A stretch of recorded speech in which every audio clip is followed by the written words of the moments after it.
الحمد لله نحمده ونستعينه ونستغفره ونؤمن به ونتوكل عليه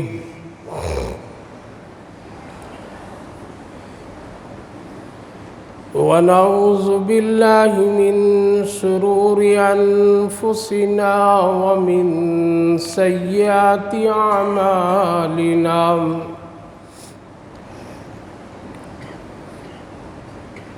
من يهده الله فلا مضل له ومن يضلله فلا هادي له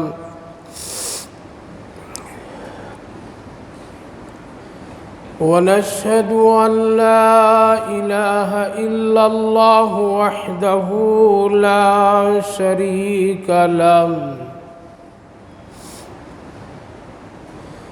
ونشهد أن سيدنا ونبينا وحبيبنا ومولانا محمدا عبده ورسوله وصلى الله تعالى عليه وعلى آله وأصحابه أجمعين أما بعد فأعوذ بالله من الشيطان الرجيم بسم الله الرحمن الرحيم وَلْتَكُن مِّنكُمْ أُمَّةٌ يَدْعُونَ إِلَى الْخَيْرِ وَيَأْمُرُونَ بِالْمَعْرُوفِ وَيَنْهَوْنَ عَنِ الْمُنكَرِ وَأُولَئِكَ هُمُ الْمُفْلِحُونَ قال النبي صلى الله تعالى عليه وسلم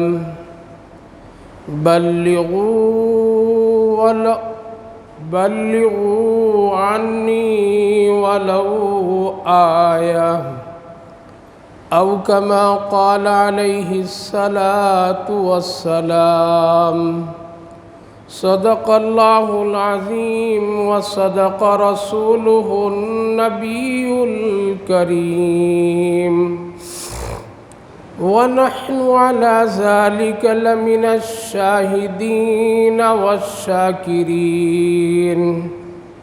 والحمد لله رب العالمين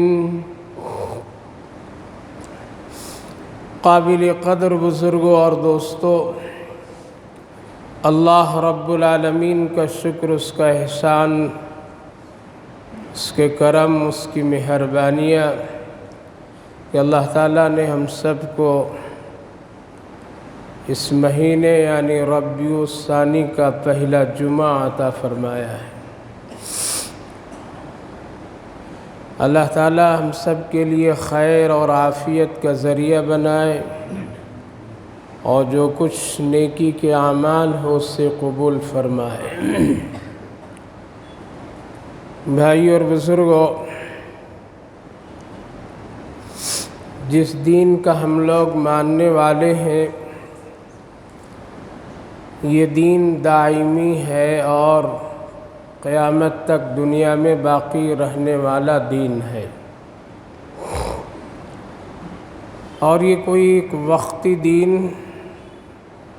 اور ٹائم اس کا کوئی ایسا اور کوئی مدت مقرر نہیں ہے کہ چند سالوں میں یہ دین ختم ہو جائے گا، بلکہ یہ اللہ کا پسندیدہ دین ہے اور اللہ ہی کا طے کیا ہوا دین ہے۔ اس دین اسلام کو سمجھانے کے لیے، بتانے کے لیے اللہ نے ایک برگزیدہ اور پاکیزہ نفوس حضرات انبیاء علیہم السلام کا ایک سلسلہ جاری فرمایا تھا، جس کے ذریعے سے اس دین کے بارے میں لوگوں کو پتہ چلتا رہا، اور یہ سلسلہ حضرت آدم علی نبینا علیہ السلام سے اللہ نے شروع فرمایا، اور آخری ہم سب کے آقا امام الانبیاء خاتم النبیین والمرسلین محمد عربی صلی اللہ علیہ وسلم تک رکھا۔ ہر ایک نبی اس دنیا میں آئے اور اس وقت کا جو شکل اور جو ترتیب دین کا اللہ نے بتایا تھا، اس ترتیب کے مطابق ہر ایک نبی نے، ہر ایک پیغمبر نے اپنی امت کو بتاتے رہے۔ ہاں، البتہ دین اور شریعت کے احکامات میں تبدیلیاں کچھ ہوتی رہی ہیں، لیکن ایک مسئلے میں کبھی بھی اس میں کوئی تبدیلی نہیں ہے، اور وہ توحید اور رسالت، اور بنیادی چند ایمان سے جو تعلق ہے، مثلاً موت، حیات، قبر، حشر، جنت، جہنم، اس میں بھی کبھی کوئی تبدیلی نہیں ہوئی۔ تبدیلیاں صرف ان مسائل میں ہوتی رہی ہیں جس کا تعلق اس دنیا میں بندوں سے ہے، کھانا پینا، پہننا اوڑھنا، رہن سہن، معاملات، تجارت، اس میں حلال و حرام کی کیفیت، ان سارے مسائل میں وقتاً فوقتاً تبدیلیاں ہوتی رہی ہیں، لیکن جو بنیادی ایمان کی جو چیزیں، اس میں کبھی بھی کوئی تبدیلی نہیں ہوئی ہے۔ ہمیشہ ایک ہی پیغام ہر ایک نبی کا رہا کہ اللہ ایک ہے، اس کا bھیجا ہوا پیغمبر برحق ہے، موت حق ہے، اور موت کے بعد زندہ ہونا بھی حق ہے، قبر کی سزا اور جزا دونوں حق ہے، میدان محشر میں کھڑا ہونا زندہ ہو کر یہ بھی حق ہے، اللہ کے سامنے بندے کا حساب و کتاب پیش ہونا یہ بھی حق ہے، پل صراط بھی حق ہے، جنت اور جہنم حق ہے، اس میں کبھی بھی کوئی تبدیلی نہیں ہوئی، کوئی اونچ نیچ نہیں۔ اس کو ہر ایک نبی نے اپنی امت کو بتاتے آئے، جس کو یوں کہہ لیجئے کہ ایک دعوت کا سلسلہ ہر ایک نبی کا رہا۔ جب وہ نبی اس دنیا سے رخصت ہوئے تو پہلے اپنے کچھ خاص لوگوں کو اس کام کی ذمہ داری دیتے رہے، اور ہوتا یہ تھا کہ اللہ تعالیٰ ایک نبی کے بلانے سے پہلے، ان کی وفات سے پہلے، اللہ کسی کو نبی مقرر کر دیتا تھا، اور پہلے ایک ہی وقت میں کئی انبیاء ہوا کرتے تھے۔ جیسے حضرت ابراہیم علیہ السلام ہیں تو حضرت اسماعیل علیہ السلام بھی، حضرت موسیٰ علیہ السلام ہیں تو حضرت ہارون علیہ السلام ہیں، حضرت یعقوب، اسحاق، یوسف، ہر ایک نبی کے زمانے میں کئی لوگ رہے اس وقت، لیکن جب باری آئی ہم سب کے آقا صلی اللہ علیہ وسلم کی تو آپ تنہا، آپ کے زمانے میں بھی کوئی نبی نہیں رہا، اور آپ کے زمانے کے بعد دنیا سے تشریف لے جانے کے بعد بھی کوئی نبی اس دنیا میں نہیں رہا، اور نہ کوئی نیا نبی اب پیدا ہو سکتا ہے۔ حضرت عیسیٰ علیہ السلام دنیا میں تشریف لائیں گے، بحیثیت امت کے آئیں گے، نبی کے نہیں آئیں گے۔ اگر نبی کی حیثیت سے آتے اور اللہ ان کو دوبارہ اس دنیا میں بھیجتا تو پھر وہ اپنی شریعت پر عمل کرتے، چونکہ وہ صاحب شریعت نبی تھے، اللہ نے ان کو خود کتاب دی تھی۔ لیکن جب وہ اس دنیا میں دوبارہ تشریف لائیں گے تو یہی قرآن، یہی 5 وقت کی نماز اور رسول اللہ صلی اللہ علیہ وسلم ہی کی شریعت پر عمل کریں گے۔ تو نبی کے زمانے میں بھی کوئی نبی نہیں تھا اور نبی کے وفات کے بعد بھی کوئی نبی نہیں۔ یہ مسلمانوں کا بنیادی عقیدہ ہے۔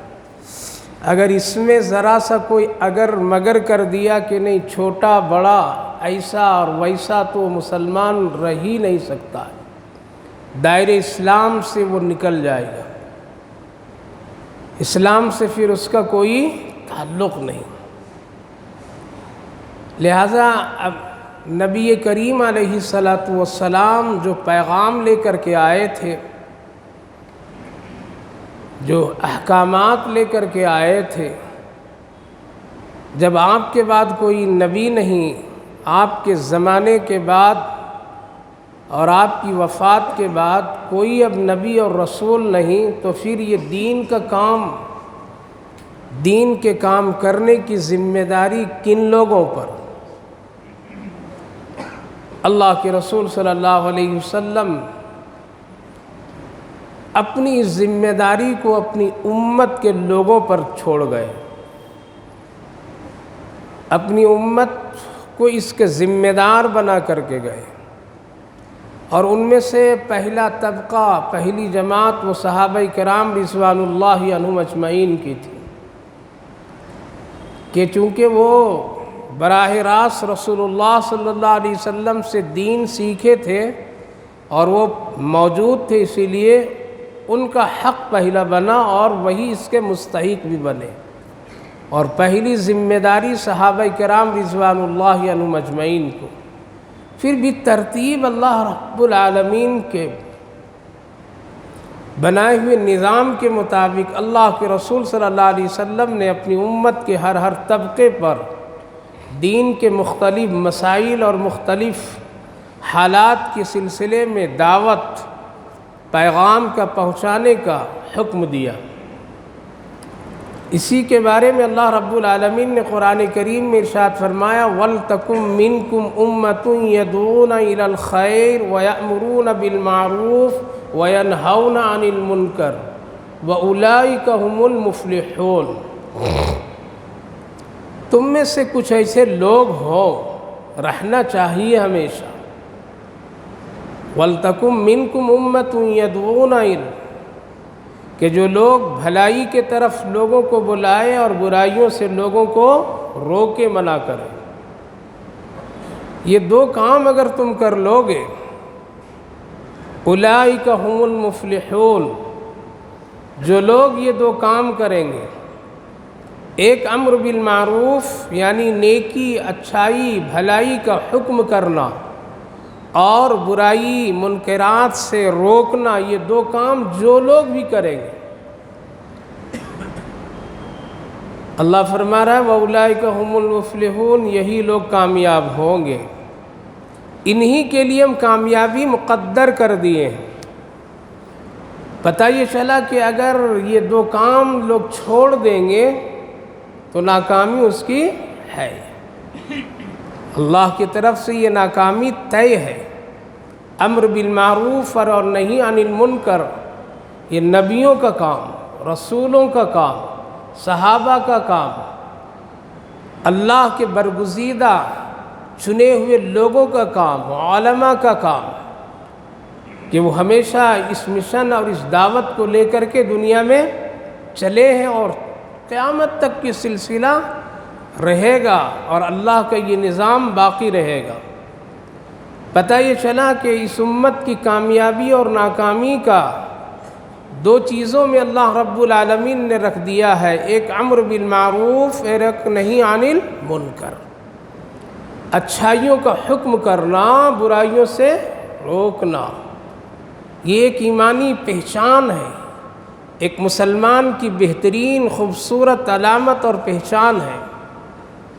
اسی لیے صحابہ کرام رضوان اللہ عنہم اجمعین کو جب اللہ کے رسول صلی اللہ علیہ وسلم نے یہ ذمہ داری دی تو ان لوگوں نے ذرہ برابر بھی اس میں کوئی اگر مگر نہیں کیے، بلکہ آخری حج کے موقع پر اللہ کے رسول صلی اللہ علیہ وسلم نے پیغام سنائے کہ لوگوں، میرا دل یہ چاہتا ہے بلغوا عنی ولو آیا، کہ تم میری بات کو ان بھائیوں، بزرگوں، ان لوگوں تک پہنچا دو جو لوگ یہاں اس وقت موجود نہیں ہیں، یعنی میری امت کے ان لوگوں تک پہنچا دو جو لوگ اس وقت عرفہ کے میدان میں یہاں موجود نہیں ہیں، یہ تیری ذمہ داری ہے پہنچانا، بلغوا عنی ولو آیا۔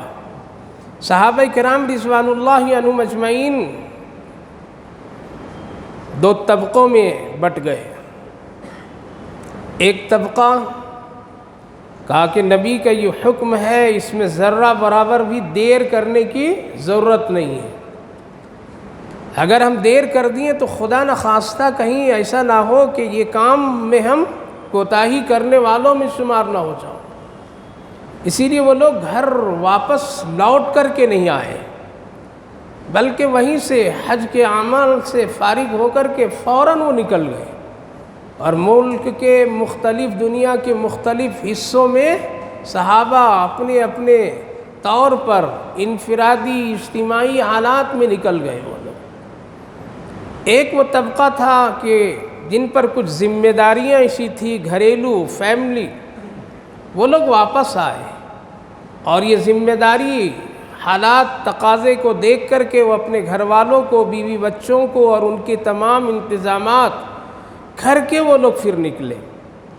کچھ ایسے لوگ تو رہے کہ وہ نہیں نکل سکے، ان کی ذمہ داری مدینہ طیبہ میں رہ کر کے دین کا کام کرنے کا تھا، اور یہ کام اتنا شاندار ہے، یہ کام اتنی بڑی نیکی کا کام ہے کہ اپنی ذات سے کسی کو ہدایت کے راستہ پر لانا اور اس کی رہبری کر دینا، یہ بہت بڑی نیکی کا کام ہے۔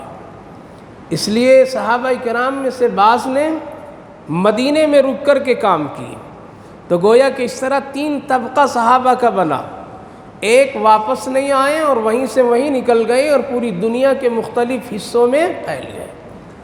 کچھ وہ لوگ تھے جو گھر میں آ کر کے انتظامات کر کے، ذمہ داری دے کر کے وہ نکل گئے۔ کچھ ایسے لوگ تھے جو لوگ مدینے میں ٹھہرے کہ اگر خدا نخواستہ لوگ مدینے میں آئیں گے تو ان کی اصلاح، ان کی تربیت کرنے والا پھر کون ہوگا، اور پھر پورا نظام اسلام کا چلانے والا، سمجھانے والا، بتانے والا کون ہوگا۔ تو ایک بڑا طبقہ مدینہ طیبہ میں بھی رکا، لیکن جب جب موقع اور جب باری آئی تو ان کے دل میں یہی تڑپ ہوتی تھی کہ کاش ہم بھی نکل جاتے۔ اسی لیے آپ تاریخ اٹھا کر کے دیکھیے، وہ لوگ جو نبی کریم علیہ السلام کے بہت قریب رہے، بہت قریب رہے، وہ لوگ بھی مدینے میں اپنا ٹھکانہ نہیں بنائے، بلکہ کچھ دنوں کے بعد مدینہ چھوڑ دیے، اور اسی دعوت، اسی فکر کی نیت اور بنیاد اور جہد مسلسل کے ساتھ وہ نکل گئے۔ ان میں حضرت ابو ایوب انصاری رضی اللہ عنہ کا نام بہت ہی مشہور و معروف ہے۔ آپ میزبان رسول ہیں، اللہ کے رسول صلی اللہ علیہ وسلم کا سب سے پہلے میزبانی آپ ہی نے کیا ہے، اور آپ صلی اللہ علیہ وسلم بہت ہی محبت فرماتے تھے، اور حضرت ابو ایوب انصاری رضی اللہ عنہ بہت نبی سے محبت فرماتے تھے۔ محبت کا یہ عالم تھا کہ جب آپ پہلی رات ان کے گھر میں نچلے حصے میں آپ نے گزارا، اور وہ لوگ اوپر حصے میں میاں بیوی اور بچے گئے، اچانک بیوی کا یہ خیال آیا کہ یہ مناسب اور ادب کے خلاف ہے کہ ہمارے نیچے رسول اللہ ہو اور ہم اوپر ہو، یہ بالکل مناسب نہیں ہے۔ لہٰذا جس حصے میں رسول اللہ صلی اللہ علیہ وسلم اور صحابہ میں سے ابو بکر صدیق رضی اللہ عنہ ٹھہرے تھے، اس حصے کو ترک کر کے پوری رات کھڑے کھڑے میاں بیوی گزار دیے، وہ سونے کے لیے کوشش نہیں کی کہیں بے ادبی نہ ہو جائے۔ اتنی محبت کہ کبھی کبھی اگر گھر میں گوشت پکا تو اللہ اکبر، رسول اللہ صلی اللہ علیہ وسلم کو دعوت دیتے اور پیغمبر اعظم صلی اللہ علیہ وسلم خود تشریف لے جاتے، کہتے یا رسول اللہ میں کھانا یہاں لے کر کے آؤں، لیکن آپ فرماتے نہیں تیرے گھر میں بیٹھ کر کے کھاؤں گا۔ یہ محبت کی علامت۔ ایک موقع پر اللہ کے رسول صلی اللہ علیہ وسلم تشریف لے گئے، روٹی اور سالن یعنی گوشت کا کچھ ٹکڑا حضرت ابو ایوب انصاری رضی اللہ عنہ نے پیش کیا۔ آپ روٹی کے آدھے ٹکڑے لیے اور اس پر چند گوشت کے ٹکڑے رکھے اور اس کو لپیٹا اور یوں فرمایا، اے ابو ایوب جاؤ ذرا میری بیٹی فاطمہ کو دے آؤ، وہ بھی کئی دنوں سے کھانا نہیں کھائی ہے۔ کھانے کو برباد کرنے والے ہم لوگ ہیں۔ اللہ کے رسول صلی اللہ علیہ وسلم کے بڑے قریب کے لوگ تھے، لیکن آخری دور میں وہ مدینہ چھوڑ دیے۔ کہا کہ سب کچھ ہوا ہے، لیکن جو پیغمبر صلی اللہ علیہ وسلم نے فرمایا میری طرف سے، میری جانب سے میری بات ان لوگوں تک کے پہنچا دو جو لوگ یہاں موجود نہیں ہیں، یہ حکم کہیں ہم نہ کر کے گزرے۔ اسی لیے حضرت ابو ایوب انصاری رضی اللہ عنہ مدینہ چھوڑے اور آپ عراق، کوفہ یہ سب علاقوں میں چلے گئے۔ حضرت سلمان فارسی رضی اللہ عنہ جنتی شخص جس کے بارے میں حدیث پاک میں ہے کہ وہ ان کے بارے میں جنت کی حوریں روز پوچھا کرتی تھی سلمان فارسی کب آئیں گے اللہ، ہم سب ان کے انتظار اور استقبال میں ہیں۔ وہ بھی مدینہ چھوڑ دیے اور عراق چلے گئے اور وہاں دعوت و تبلیغ کا کام کیے، بیٹھ کر کے اللہ کے رسول کے پیغام کو پھیلائے، اور وہیں ان کی وفات ہوئی اور آج بھی ان کی قبرستان وہیں موجود ہے، قبرستان سلمان فارسی کے نام سے، جس میں بڑے بڑے صحابہ ہیں۔ حضرت جابر بن عبداللہ رضی اللہ عنہ جن کی مہمان نوازی غزوہ خندق کے موقع پر بہت ہی مشہور ہے، جو باپ اور بیٹے دونوں جھگڑا کرتے تھے کہ ابا جہاد میں مجھے جانے دیجیے، اور باپ یہ کہتا تھا بیٹا مجھے جانے دو، ابھی تم جوان ہو، ابھی تم نیکیاں کما سکتے ہو، میں بوڑھا ہو گیا، نیکیاں میرے پاس نہیں ہیں، شاید کہ میری شہادت ہو جائے تو اللہ مجھ سے راضی ہو جائے۔ یہ جذبات تھے ان کے، لہٰذا امت پر اللہ کے رسول صلی اللہ علیہ وسلم نے ایک بہت بڑی ذمہ داری دی ہے میرے بھائیوں بزرگوں، اور وہ ہے نیکی کا حکم کرنا اور برائیوں سے روکنا، برائیوں سے روکنا، یہ بہت بڑی ذمہ داری ہے۔ یہاں تک کہ ایک صحابی رسول صلی اللہ علیہ وسلم نابینا تھے، حضرت عبداللہ ابن ام مکتوم رضی اللہ عنہ، مسجد نبوی کے کونے میں اور مؤذن ثانی اللہ کے رسول صلی اللہ علیہ وسلم نے ان کو مقرر فرمایا تھا۔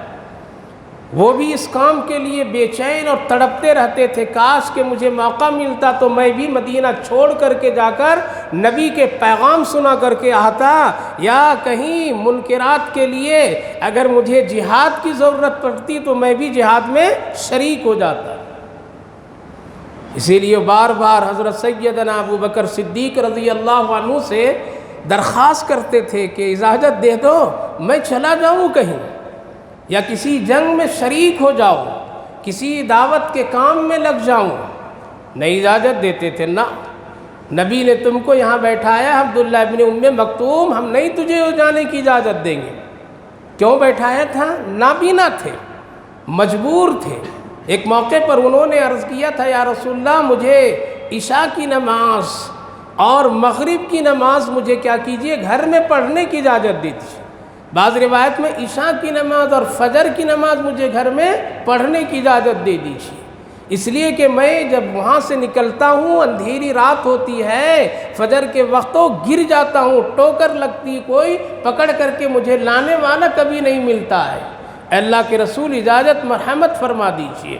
اللہ کے رسول صلی اللہ علیہ وسلم اجازت دیے، ابھی چند قدم چلے تھے، حضرت جبریل علیہ السلام تشریف لائے، کہا کہ یا رسول اللہ روکیے ان کو اور اجازت مت دیجیے، بلکہ ان کو مسجد میں رکھوائیے اور رہنے کے انتظام کیجیے۔ آپ کو بھی شاید معلوم نہیں ہے، انہی کی وجہ سے سارے مدینے والوں کی اللہ نماز کو قبول کرتا ہے۔ غریب تھے، شان شوکت پر ناز کرنے والوں، دنیا کی دولت اور چمک دمک پر ناز کرنے والوں، اپنی حیثیت اور مقام کبھی اللہ کے پاس ڈھونڈیے ہیں یا نہیں ہے۔ اللہ کے رسول بیٹھا دیے، کہیں نہیں جانا تو جب جب باری آتی تھی، کوئی خبر آتی تھی تو تڑپ جاتے تھے، اے ابو بکر اجازت دیجیے میں بھی جنگ میں مسیلمہ کذاب کا جب مسئلہ آیا تو اٹھ کھڑے ہوئے مجھے بھی اجازت دیجیے۔ حضرت عمر رضی اللہ عنہ کا زمانہ آیا، بار بار مانگتے تھے اجازت دیجیے میں بھی چلوں گا، لیکن جنگ قادسیہ آخری وقت میں ان کو اجازت ملی۔ حضرت عمر رضی اللہ عنہ نے پوچھا کیا کرو گے تم؟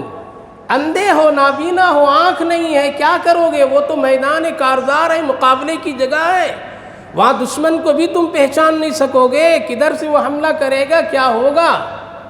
کہا کہ ایک کام کیجئے، اسلام کا جھنڈا میرے ہاتھ میں دے دیجئے، ایک جگہ کھڑا کر دیجئے، وہیں کھڑا رہوں گا، جان چلی جائے گی لیکن اسلام کا جھنڈا گرنے نہیں دوں گا۔ اور ایسے ہی ہوا، جنگ قادسیہ میں جا کر کے شہادت حاصل ہوئی۔ میرے بھائیو بزرگوں، عرض یہ کرنا ہے کہ ہم سب پر دو ذمہ داری ہے۔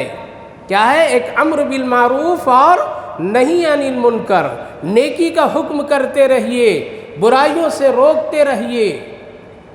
آج کچھ لوگ کام کرتے ہیں، نیکی کا کام، نیکی کی دعوت، نماز کی دعوت، روزے کی دعوت، قرآن کی دعوت، بہت ساری نیکی کے تسبیحات کی دعوت، لیکن وہ لوگ اور جو لوگ بھی کرتے ہیں ان لوگوں نے اس میں تخفیف کر دیا، ایک کام کو کیا دوسرے کام کو روک دیا۔ صرف امر بالمعروف نہی عن المنکر کرنا بند کر دیے ہم لوگوں نے۔ جو لوگ بھی اس دعوت میں لگے ہوئے ہیں وہ امر بالمعروف پر ان کی نشانہ ہے، نہی عن المنکر پر نہیں ہے۔ وہ نہ بے نمازی کو تو نمازی بنا دے رہے ہیں لیکن منکرات کی خرابیاں ان کو نہیں بتایا جا رہا ہے، نہی عن المنکر کی دعوت نہیں دی جا رہی ہے، صرف امر بالمعروف کی دعوت دی جا رہی ہے۔ شاید کہ یہ سمجھ بیٹھے ہیں کہ ہم امر بالمعروف کریں گے تو برائیاں نہی عن المنکر خود بخود رک جائے گی، ایسا نہیں۔ اگر ایسا ہوتا تو اللہ دو حکم نہیں کرتا، امر بالمعروف اور نہی عن المنکر۔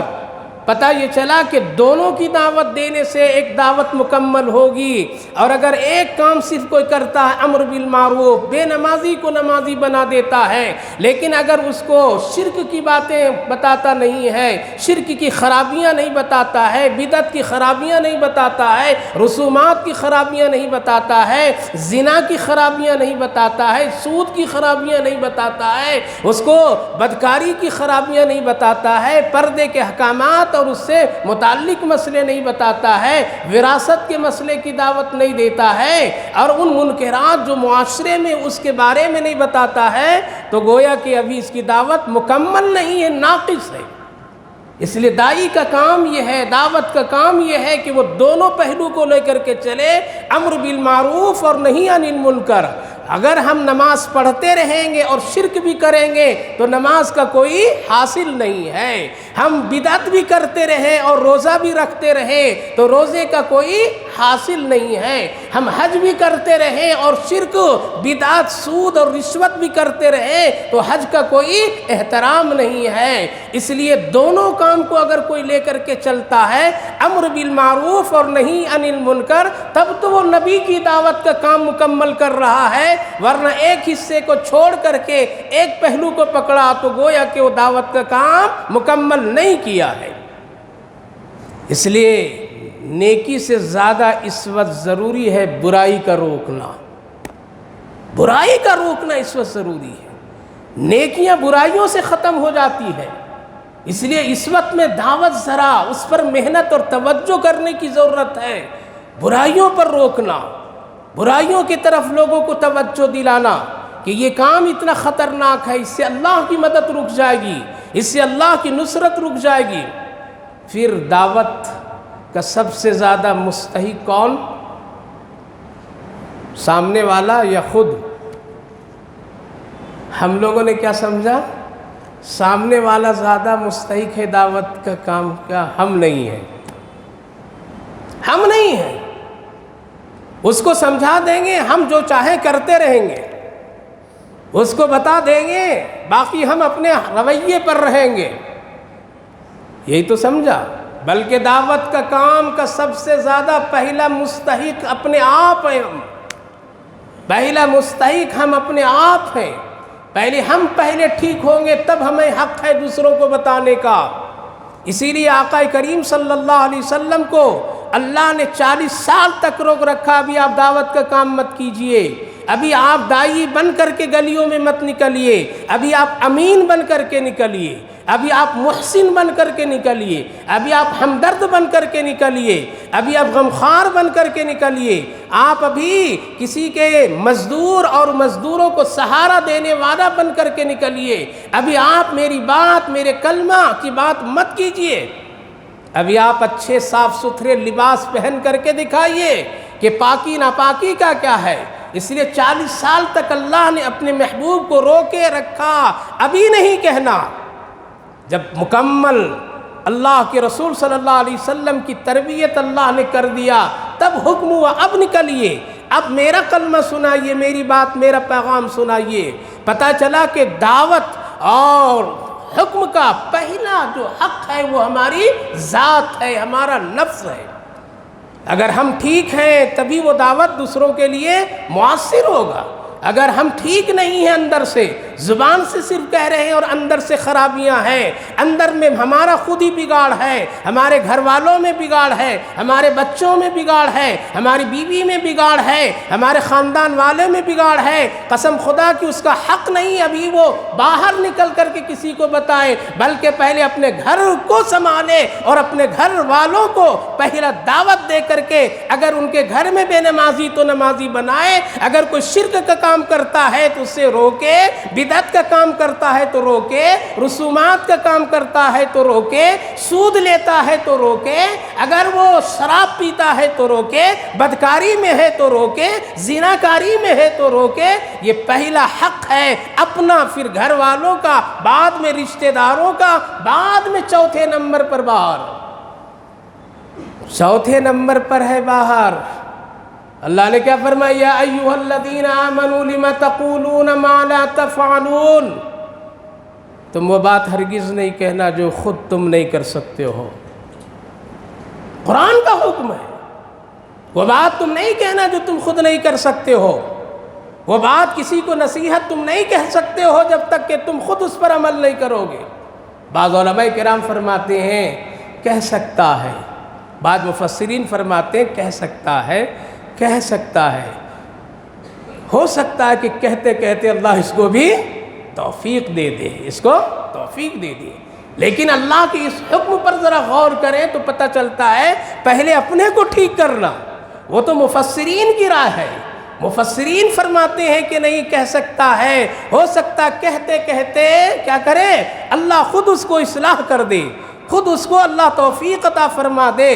اس لیے پہلے اپنی ذات ہے امر بالمعروف اور نہی عن المنکر کا حق۔ حضرت تھانوی علیہ الرحمہ تھے نا، بڑے بزرگ گزرے ہیں، بڑے علماء میں گزرے ہیں، ہندوستان کے سب سے بڑی چوٹی کے علماء، جن کے دربار میں اور جن کے خانقاہ میں اور جن کی چھوٹی سی کوٹھری چٹائی پر بڑے بڑے اکابر جا کر کے اصلاح اپنی کرتے تھے۔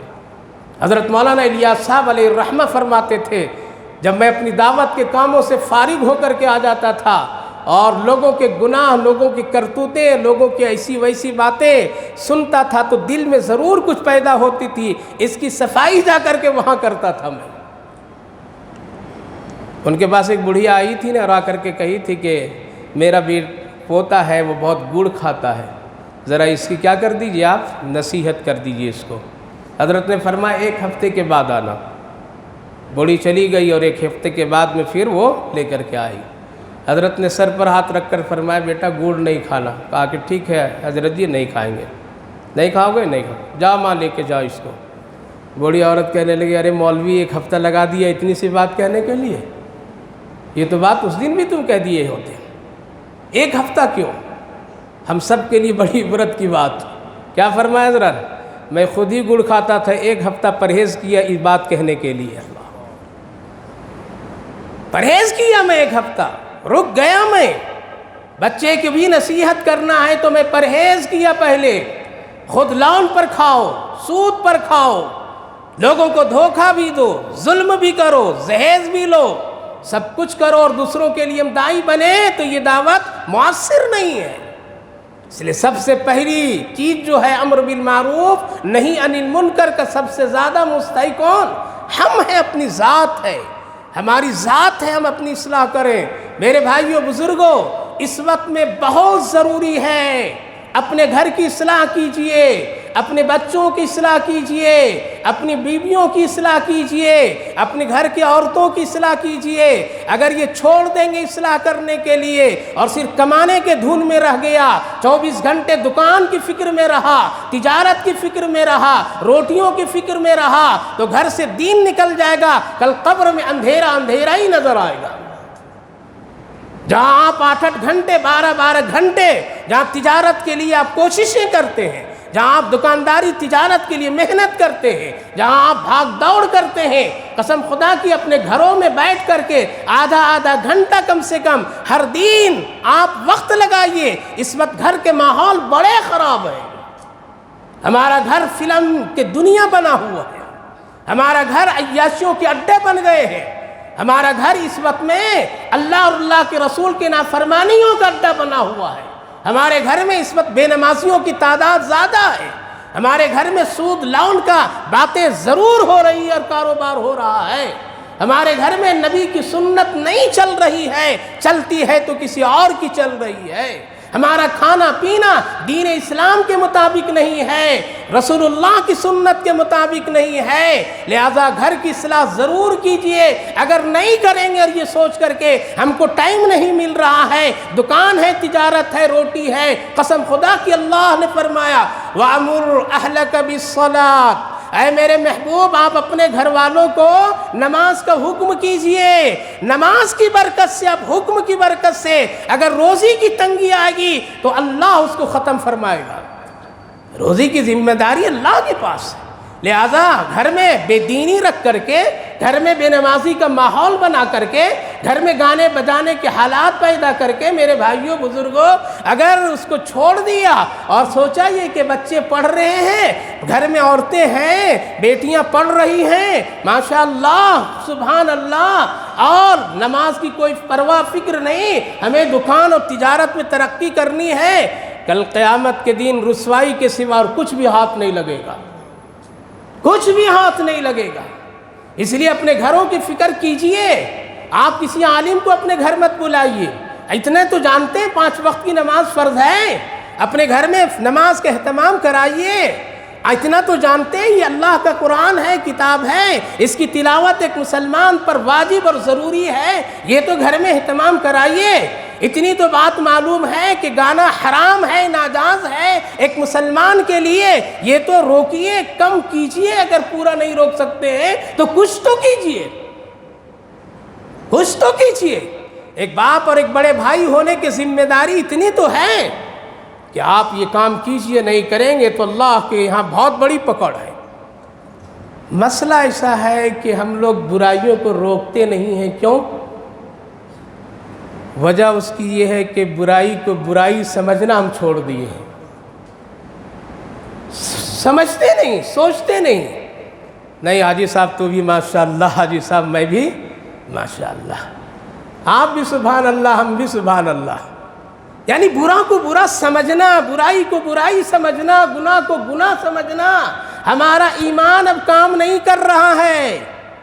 حدیث پاک میں علماء مفسرین، محدثین، فقہاء کرام فرماتے ہیں، کان کھول کر کے سنو میرے بھائیوں بزرگوں، سنو، دل سے سنو، جس وقت میں برائی کو برائی سمجھنا آپ چھوڑ دیں گے، جس وقت میں گناہ کو گناہ سمجھنا آپ چھوڑ دیں گے، تو اس وقت میں سمجھ لیجئے ایمان آپ کا ختم ہو کر کے ہے۔ یہ علامت ہے، ایمان کمزور ہو گیا ہے، ایمان میں کوئی پاور نہیں ہے، ایمان میں کوئی طاقت نہیں ہے۔ وہ مرد مومن، اس کے سامنے اگر برائی ہو، اس کے سامنے بدکاری ہو، اس کے سامنے بے حیائی ہو، اس کے سامنے ظلم ہو، اور پھر وہ اس کو روکے نہیں، اگر روک نہیں پا رہا ہے تو اس سے نفرت بھی نہیں کرتا ہے، خاموش بھی نہیں رہتا ہے، اس سے دوستی بھی نہیں ختم کرتا ہے، تو یہ ایمان کا سب سے گرا ہوا درجہ ہے۔ لہذا ہم لوگ برا کو برا اور گناہ کو گناہ سمجھنا چھوڑ دیے، بلکہ حاجی صاحب آپ بھی سبحان اللہ، میں بھی ماشاءاللہ، آپ بھی بہت اچھے ہیں، کیا آپ کا شاندار ولیمہ ہوا، دل باغ باغ ہو گیا، واہ رے مسلمان، نبی کے سنت کے خلاف کام کیا، دل تیرا باغ باغ ہو گیا، اگر سنت کے کوئی مذاق اڑایا، دین کا کوئی مذاق اڑایا، اس پر کوئی مسلمان اگر تعریف کرتا ہے تو یہ نبی کا باغی ہوگا، یہ مسلمان کا کام نہیں ہے۔ ہم لوگوں کی یہ عادت بن گئی ہے، اس لیے روکیے۔ 3 درجے ہیں، طاقت ہے تو روکیے، گھر میں تو طاقت ہے، گلی میں اگر طاقت نہیں گھر میں طاقت ہے، بیوی کو سمجھا سکتے ہیں، بچیوں کو سمجھا سکتے ہیں، بیٹوں کو سمجھا سکتے ہیں، طاقت ہے۔ اگر اتنا بھی طاقت نہیں تو کچھ تو طریقہ اختیار کیجئے۔ پہلا طریقہ ہاتھ، دوسرا طریقہ زبان۔ پہلا طریقہ زبان، پھر ہاتھ، نہیں ہے تو خاموش، چوتھا طریقہ کنارہ کش۔ لیکن ہم لوگوں نے سمجھا کہ نہیں، تو بھی شاندار ہم بھی شاندار تھے۔ نے وہ بادشاہ ایک تھا، وزیر کو لے کر کے چلا سفر میں، تو ایک بازار سے گزرا تو ایک شخص آواز لگا رہا تھا، گدھا لے لو گدھا لے لو گدھا لے لو، بڑی خوبی والا گدھا۔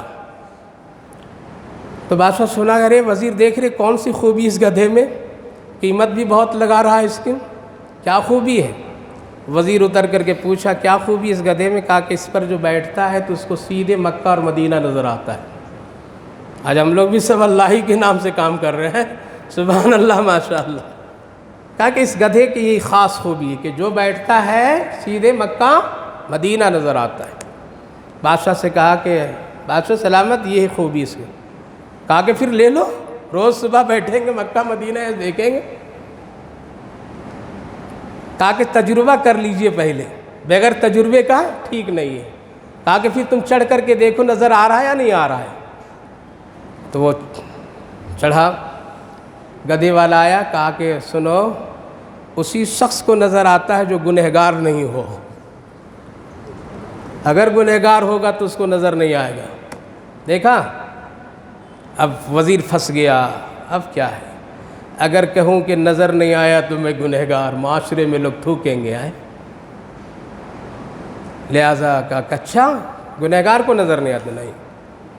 دیکھا، کہا کہ سبحان اللہ، کیا مدینہ کیا مکہ، نعرہ لگایا، سبحان اللہ، مکہ بھی کیا مدینہ بھی۔ اترا، کہا کہ بادشاہ سلامت نظر آ رہا ہے، ٹھیک ہے، اگر آپ بھی تجربہ کریں کر لیجئے۔ کہا کہ ہاں میں بھی دیکھ لیتا ہوں۔ اب بادشاہ بیٹھا تب اب وزیر کہتا ہے کہ بادشاہ یہ ہے اس کا پوائنٹ، گنہگاروں کو نظر نہیں آتا ہے، نیک لوگوں کو نظر آتا ہے۔ تب بادشاہ بھی پھنس گیا، اب کیا کروں؟ اتر کر کے اب کہہ دوں کہ نظر نہیں آیا تو؟ اب وہ بھی دیکھا تو اس سے زیادہ بڑا نعرہ لگایا، نعرہ تکبیر، کیا ماشاءاللہ مدینہ اور کیا یہ مکہ شاندار، وہ ایسا اور ویسا۔ یہی حال ہمارا اور آپ کا ہے، خواب میں دیکھ رہے ہو مکہ مدینہ، خواب میں بیٹھے بیٹھے دیکھ رہے ہو کہ حکومت ہماری بن جائے، خواب میں بیٹھے بیٹھے دیکھ رہے ہو کہ بس اللہ کی رحمتیں اور فرشتے جبریل ہمارے گھر پر اتر کر کے دولت انبار لگا دے۔ خواب میں بیٹھے بیٹھے ہم لوگ دیکھ رہے ہیں کہ بالکل صحت مند رہے، بیماری ٹچ بھی نہ کرے، بالکل یہ دیکھ رہے ہیں کہ ہماری دکان پر گاہک آئیں اور خوب خریداری ہو۔ بیٹھے بیٹھے خواب میں دیکھ رہے ہیں کہ سب کچھ ہو جائے، ہم کو کچھ کرنا نہیں پڑے، ہم کو نہ وضو کرنا پڑے، نہ نماز پڑھنا پڑے، نہ ہمیں سچ بولنا پڑے، نہ ہمیں غیبت سے رکنا پڑے، نہ ہمیں شراب سے رکنا پڑے، نہ بدکاری سے، نہ موبائل سے، کچھ نہیں، ہم سب کرتے رہے، میرا خواب پورا ہو جائے۔ تم بھی مدینہ دیکھ لو، ہم بھی مدینہ یہیں سے دیکھ لیں گے، یہی تو ہماری عادت بنی ہے۔ تو بھی ٹھیک ماشاءاللہ، تو بھی ٹھیک، تو بھی لون پر لے لو، ہم بھی لون پر کام کر لیں گے، سبحان اللہ۔ تم بھی رشوت لے لو، ہم بھی لے لیتے ہیں، سبحان اللہ۔ تم بھی بدکاری کرو، ہم بھی کریں، ماشاءاللہ۔ چلو تم بھی کسی کو دھوکہ دو مل کر کے، ہم بھی دھوکہ دیں، سبحان اللہ۔ یہی تو ہے، نہ ہم روکیں گے نہ تم ہم کو روکو، دونوں دعوت میں مست، یہی ہے۔ اب وزیر بھی کہا ماشاءاللہ مدینہ نظر آیا، بادشاہ بھی کہا مدینہ نظر آیا، منہ مانگی قیمت دے کر کے نکلا۔ دونوں اندر اندر پگھل رہے ہیں، یہ کیا ہو گیا ہے گدھے کا۔ یہی حال ہے میرے بھائیو بزرگوں، بدلیے زندگی کو، بدلیے۔ خواب دیکھ کر کے بھی کام مت کیجئے، اپنے اندر حوصلہ پیدا کیجئے، ہمت پیدا کیجئے، ذرا اپنے اندر میں جھلا پیدا کیجئے، ذرا بدلیے، ذرا بدلیے، اپنے اندر میں خواب میں پڑے نہ رہیے، دنیا اور ہمارے ملک میں حالات جو آ رہے ہیں سامنے، وہ دیکھیے ذرا، پڑھیے، سنیے، سمجھیے، اور خواب میں جو غفلت میں اسے بیدار ہو جائیے، ورنہ سوتے سوتے قبر کو دیکھیں۔ اللہ اکبر، جو دونوں گئے روز دیکھ رہے ہیں کیا کروں، کیا کہوں، کب کہوں۔ لہٰذا ایک دن بادشاہ خود کہا کہ ارے وزیر اب نظر نہیں آ رہا ہے۔ کہا کہ اب کیا اسی وقت سے نظر نہیں آ رہا ہے، اسی وقت سے نظر نہیں آ رہا، نہ ہم کو آ رہا تھا نہ آپ کو آ رہا تھا۔ گدھے پہ بیٹھ کر کے مدینہ نظر آ جائے گا؟ نماز نہیں پڑھو گے اللہ کے رسول راضی ہو جائیں گے، نماز نہیں پڑھیں گے اللہ راضی ہو جائے گا، بستر پر اذان سن کر کے کان مٹک دیں گے ہو جائے گا کام۔ میرے دوستوں، میرے نوجوانوں، بدلو بدلو بدلو، اگر نہیں بدلیں گے تو خواب پر اسی طرح حالات زندگی گزر جائے گی اور دیکھتے دیکھتے قبر کے گڑھے میں چلے جائیں گے۔ اس لیے داعی بنیے اور دعوت میں سب سے پہلے اپنی ذات کو دعوت دیجئے، اپنے اندر اتنا فٹ پیدا کیجئے کہ جو کہیں وہ دوسروں کے لیے اچھا اثر ہو جائے، اور دعوت میں سب سے پہلے اپنے گھر میں اپنے بیوی بچوں پر محنت کیجئے، روز آدھا گھنٹہ کم سے کم محنت کیجئے، اپنے کمائی سے زیادہ اس پر محنت کیجئے، قسم خدا کی پھر برکتیں دیکھیے گا، رحمتیں اللہ کی دیکھیے گا، اللہ کے رسول کی خوشنودی دیکھیے گا۔ اور اگر یہ کام نہیں کریں اور بہانہ بناتے رہیں تو نہ دولت کام آئے گی، نہ گھر کام آئیں گے، نہ رشتہ دار کام آئیں گے۔ اس لیے میرے بھائیوں، بزرگوں، جوانوں، اپنے آپ کو ذرا بدل لو، خواب غفلت سے بیدار ہو جاؤ۔ اللہ فرماتا ہے تیری کامیابی دو چیزوں میں ہے، نیکی کا حکم کرنا اور برائیوں سے روکنا، اولئک ھم المفلحون۔ ہم ایسے لوگوں کو کامیاب کر دیتے ہیں۔ ہمارے بزرگوں نے یہی کام کیا ہے، تب وہ کامیاب تھے۔ آج ہم نے ایک کام کو چھوڑ دیا ہے، اس کو عام کرنے کی ضرورت ہے۔ اللہ آپ کو بھی توفیق دے، ہمیں بھی توفیق دے۔